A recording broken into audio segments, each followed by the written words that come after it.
Welcome to another Dragonlance Saga review episode. It is Majatog Reapember the 5th, I believe. My name is Adam, and today I'm going to... Yeah, it's the 5th. Today I'm going to give you my spoiler review of Sacred Fire by Chris Pierson.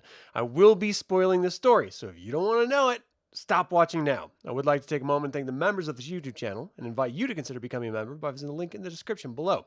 You can even pick up Dragonlance gaming materials using my affiliate links. Now, the way these work is that I have a pre-written review of my thoughts and experience reading it, and also the basic synopsis of the story. And then I just sort of riff a little bit. So if you happen to be joining live, go ahead and put your thoughts on the novel or any given moment of the novel that you particularly want to discuss. And afterward, we'll just sort of bounce ideas back and forth a little bit. This is my perspective only. So if you have your thoughts and disagree with mine, that's okay. I invite you to share them in YouTube chat if you're watching this live, or after the fact in the comments if you're not. All right. Hey, Chris, how you doing, man?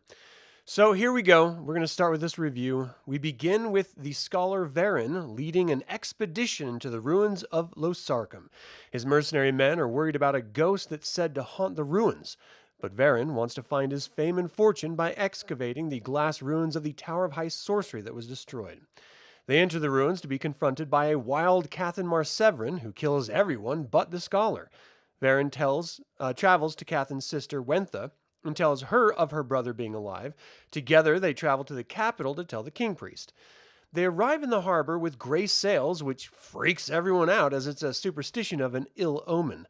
Lady Elsa, the revered daughter of Paladine, is informed about Wentha and tells the Kingpriest, who then sends her to collect the Grand Master of the Knights of the Divine Hammer, who is now Tithian, Cathan's former squire. Together, they greet Wentha and her two sons, Wrath and Tancred, then report to the Kingpriest. He's silent about the news that Varen shares and has them all to dinner to discuss it further. He seems unsure about what to do, as he sent Cathan to his death to Losarcum, and Cathan returned and renounced the Kingpriest and his role as the Grand Marshal of the Knights of the Divine Hammer. Then we go to Cathan, who has a dream about a burning hammer falling on Istar once again, and this is the first time he had it since he left Istar. He wakes to find Fistodanilus standing nearby. Now, good old Fisty wants Cathan to save the Kingpriest's procession that was headed to him in the ruins of Losarcum. Initially, Cathan refused and then relented when he discovered that his sister and her two sons were there as well. A massive caterpillar abomination attacked the caravan, and a couple died, but as Cathan ravaged in like Sir Lancelot from the film Excalibur, ragged, full-bearded, and wild, they all defeated the beast. They stayed for a bit while Cathan talked with Beldinaz, showing him the results of his war with the Wizards of High Sorcery and the innocents caught in between. Beldinaz cried, truly sorry, but not for the war. Since Cathan has been away, the Kingpriest started targeting his own people through telepathy. Anyone with a bad thought was taken away. He reinstituted the gladiator games after the tournament Wentha put on his behalf, and he even reinstated slavery for all those non-perfectly good, according to him. As the procession slowly began to return to Istar with Cathan in tow, they stopped at one of the large cities for a feast and celebration. It was here that Cathan discovered Wentha and her sons were part of a resistance group trying to bring down the Kingpriest. Initially horrified by the discovery, once they showed Cathan what the Kingpriest was doing in his absence, he was stunned. When they all finally returned to Istar's capital, Cathan asked Beldinaz directly, and he showed him that he had been targeting good clerics now as well. Anyone who worshipped a good god in a form or method that the Kingpriest did not approve of was killed or thrown into slavery. And then the Kingpriest revealed his true plan, to command the gods to stop all evil once and for all. Of course, we all know this event is what caused the cataclysm, but to read about it as it's unfolding is truly wonderful. The author is doing an amazing job blending new events and characters with established lore. The Kingpriest believes that he can learn to command the gods by finding the lost discs of Mishakal. He believes that there are chapters within the original discs that outline this action. Then it goes into a whole chapter devoted to the history of the discs. Now, the discs were inspired by a religious myth and they are very real in this fantasy IP, so I did find the new history of them fascinating, and it's pretty ironic that discs which reveal the true word of the gods, penned by the gods, is the very MacGuffin which caused the cataclysm through the Kingpriest's actions. They were meant to be a revelation, and ended up destroying much of mortal life. So, Cathan agrees to aid the resistance in stopping the Kingpriest, and I am stunned that there is not more mention of Fisty's role here. Why would Cathan not ask more questions about why he wants the Kingpriest alive, when he could easily stop him? Why call Cathan to save him after Cathan sees the true evil the Mad Kingpriest is perpetuating? When would Fisty want the Kingpriest to continue... wouldn't Fisty want the Kingpriest to continue destroying all evil? I think it's a shortcut to Cathan's nature in not asking those questions more than is presented. Now, during the Spring Dawning Festival, Cathan left the Gladiator Games to meet with the Resistance and was shown the leader, none other than Ravando, the first son of Paladine. He had been planning to depose the Kingpriest for a long time after watching his evil acts, and now that the wheels are finally in motion. He shared that he didn't want to kill Beldinas, just take the crown from him, sit as Regent Kingpriest until a new one could be named.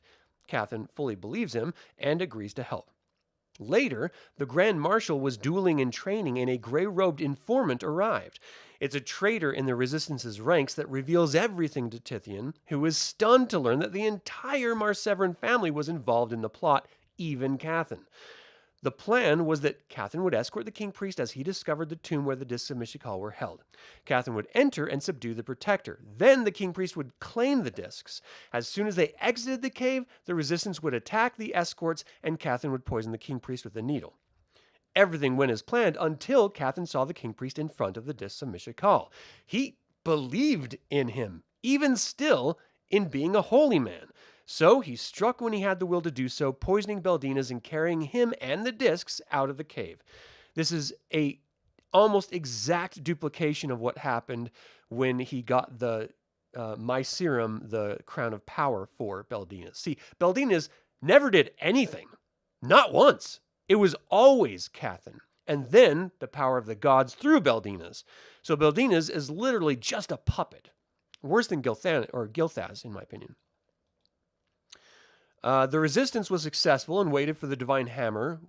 The Resistance was successful and waiting, but the Divine Hammer was tipped off, so they arrived in full force, killing all who resisted. It turned out that it was Tancred, Wentha's son, who tipped the Divine Hammer off, all for Paladine, so he thought. This enraged his brother Wrath for the deceit, and he killed him. The knights then killed Wrath, and Cathan wept for his nephews. This was a great moment of just brother v. brother sadness and pain.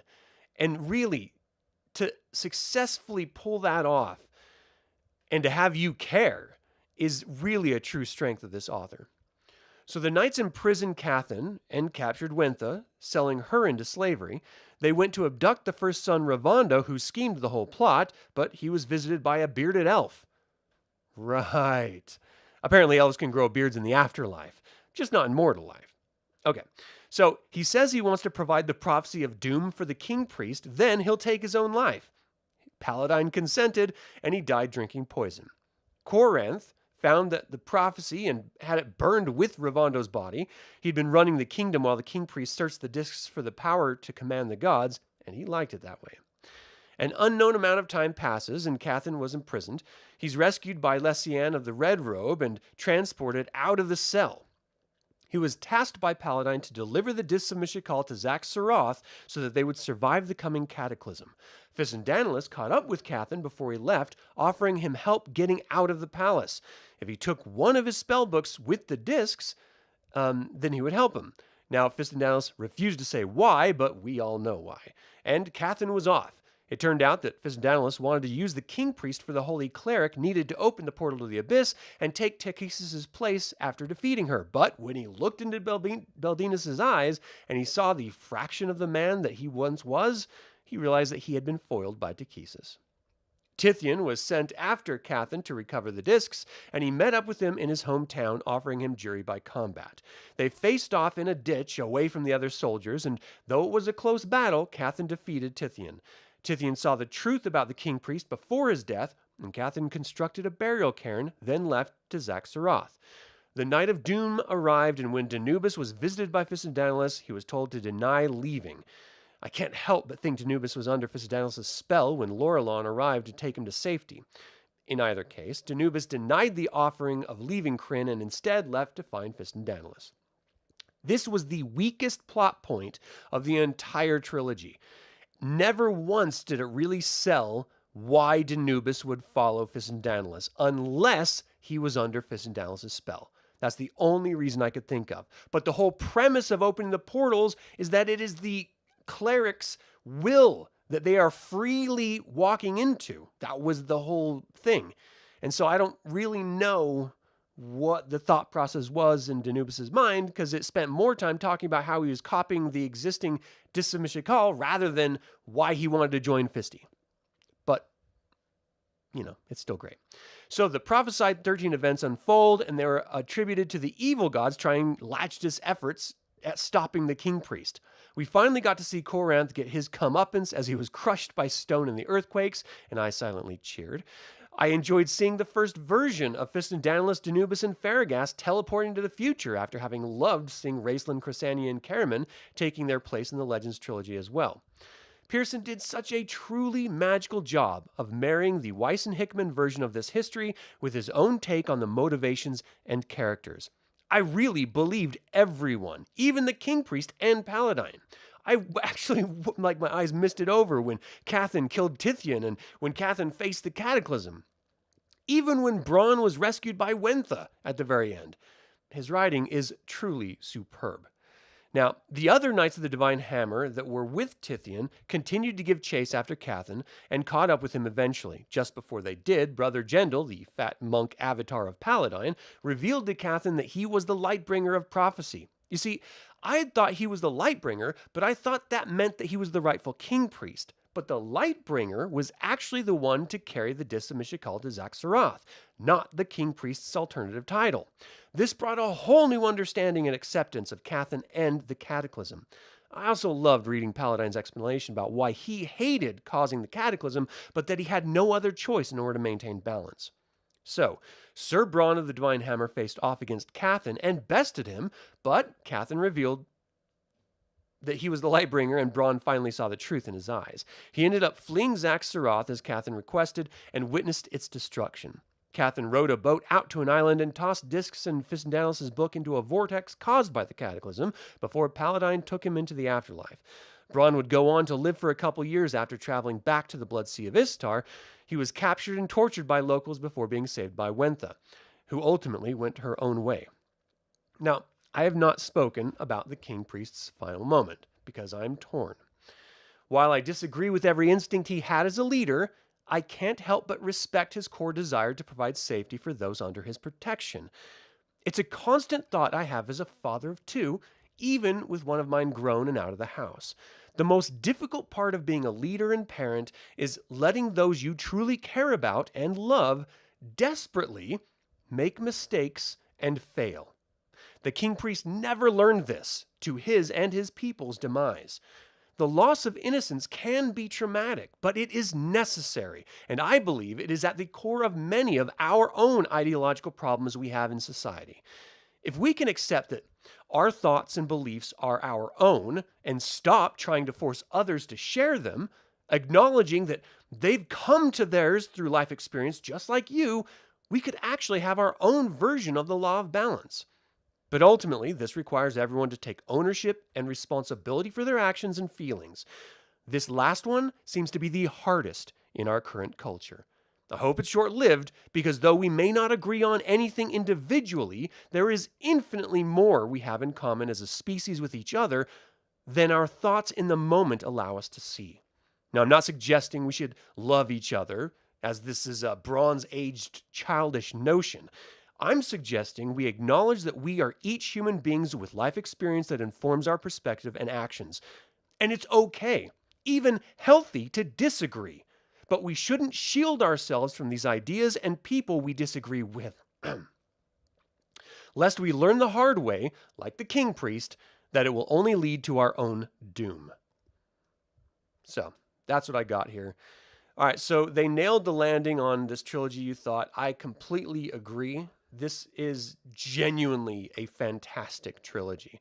This is, I mean, I would argue that this and the Taladas trilogy are the two best trilogies ever written for Dragonlance.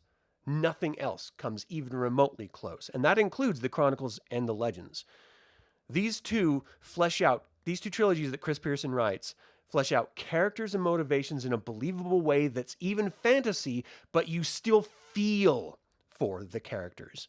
You don't like what they're doing, but you accept their motivations for being true to the character, and hence you believe in them. It's very strange, but he is truly great, and I'm stunned he isn't writing more of his own fiction or more Dragonlance fiction, because it's genuinely amazing. Let's see. You loved learning about the discs that enhanced your enjoyment on Twilight. Well, yeah. So next week, I have the lore episode dropping, and it's about the Discs of Mishakal.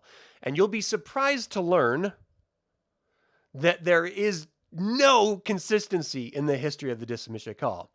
The Sovereign Press version of the disc's history is completely different than the history that's in the Kingpriest trilogy. And it was released a year later. So apparently someone doesn't want anyone else to write anything about Dragonlance. And if they do, they just ignore it all. It's so frustrating as a fan. It drives me insane. I hate it. All right, so you love the scene with brother versus brother. Oh man, that was just brutal. Just I could see it in my mind's eye, right? Wrath just staring at Tankard like, what did you do? You betrayed your family.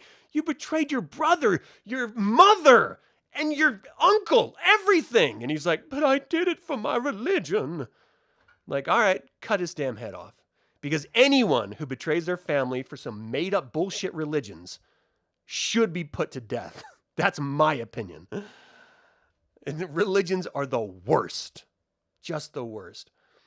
It's a good point. Danubis, Fist, and Daedalus relationship didn't lend itself to what was needed to open the portal. Yeah, I mean, maybe they had like this romantic moment like Raceland and Chrysania between Danubis and Fist and Daedalus.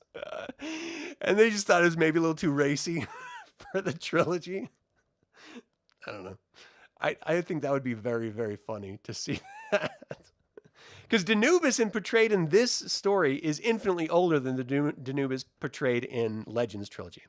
And so I find it very, very funny, the idea of this really old monk coming on to an even more ancient Fist and Daedalus.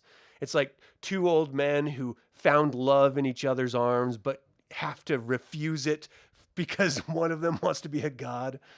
I don't know. Maybe it's not as funny as I thought, but still, I enjoyed it. All right, so what else here? It was cool to experience the Cataclysm this vividly, yeah. And to experience all of the warnings leading up to it. I thought it was cool. Another good scene was when it was revealed that the Kingpriest was destroyed statues of the other gods, and punishing followers of Krynn. Bigotry begets further bigotry toward others. Well, that was my point about this sort of end of this, is that when we live in our own echo chambers, we refuse to acknowledge others' opinions have any validity, and we dehumanize them. Because how could they be humans if they don't have a valid viewpoint on life? And we see this in social media, which is a complete poison. We see this in modern far-right and far-left circles refusing to even acknowledge each other's political and social perspectives and experience. And it is literally a toxic waste dump that everyone seems to be okay with. And I've never understood that. I got more flack from one video I created asking people to take responsibility for their own feelings than I did for any other video I've ever made in my entire life. And I've been making content online for well over like 15 years. So I can't imagine this world that we have now spiraled into and ever understanding it when if someone just simply disagrees, oh, they're a Nazi. They're a bigot. They're the worst person that could ever exist. We must try to cancel them and call their bosses and tell them how horrible of a person they are simply because you disagree with their perspective. That's the world we're living in. The idea that someone asking you to take responsibility for your own trauma and to work through it, how that is considered a toxic thing, blows my mind. I don't recognize any of this type of behavior. This is wholly new and wholly through social networking echo chambers, and it's poison to the human experience. What I think of happening to Cathan's sister, Wentha. Well, I like that Cathan asked Tithien to make sure that she was sold into slavery by someone who was away from the nation of Istar, which she was, and that's how she survived. But she's one of those characters that she didn't add anything. The only thing that she added was having sons who then betrayed each other. And that was it. And so to have her at the very end save Braun, it didn't progress the story at all. It didn't give us any sort of semblance of catharsis or anything. It was just, well, she's still around and she saw him and she saved him. Okay. I don't know. Because at that point, we already knew all of the lessons that needed to be learned that were being presented. It was already told.